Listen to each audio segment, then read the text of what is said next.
tuturuan ko kayo kung paano ipihitin yung stitch length knob ni R2. Bruce R2. Ayan. So, nakita nyo ang daming kalat kasi po nagtatahi ako ng face mask. So, ito. So, ngayon nasa 2.5 siya. So, first, kailangan natin gawin, kailangan nakataas tong pressure foot ni Bruce. Tataas natin siya. So, ayan, diba? Taas na natin. And then, gusto ko na ilagay siya sa number 5. Ayan. Gusto ko ilagay siya sa number 5. Sa stitch length na 5, ito yung 5. So, first, gawin natin dyan. Push muna natin to and then, ikot natin yung knob. So, nasa number 5 na siya. So, pangalagay mo siya sa number 4, push mo lang din to ulit, and then, pihitin mo siya pang number 4. Pero, di ba, minsan, tignan mo, mahigpit, di ba?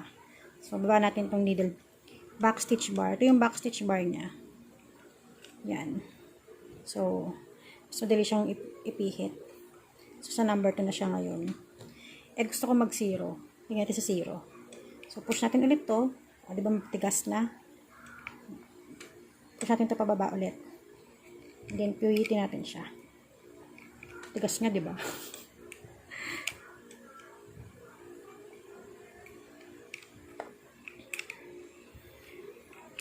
Usually kasi, matigas talaga siya. Ewan ko lang sa ibang booms na na pag pataas yung number, mas mabilis siyang pihitin. Pero pag pababa yung number, medyo mahirap siyang pihitin. Like, ngayon, tignan mo, nakapush siya. Pero number 4 lang. So, ipapush natin tong bar. Then, sabay tong push na to. Then, ikot natin siya. So, number 2 na siya ngayon, di ba? So, lagay natin sa 0. Or sa 1. Medyo mahirap siya, matigas.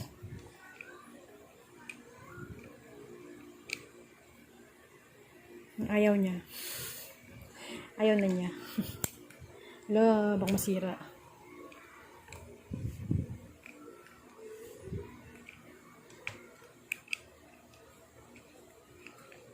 So, number 5. Ikot sa number 3. Ayun. O, okay na. O, see, nasa 0 na siya. So, ganoon lang yung technique doon. Pag nahihirapan kayo, baba nyo to. Sabay push nyo to. Tsaka nyo iikot. Para mas madali siya. So, binalik ko sa number 2.5.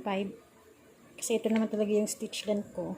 So, naglalaro lang ako ng 2 to 3. Minsan 4. Pag basting, 4 to 5. Pero usually, pag magtatahi lang ako, nasa 2 or 3. Okay?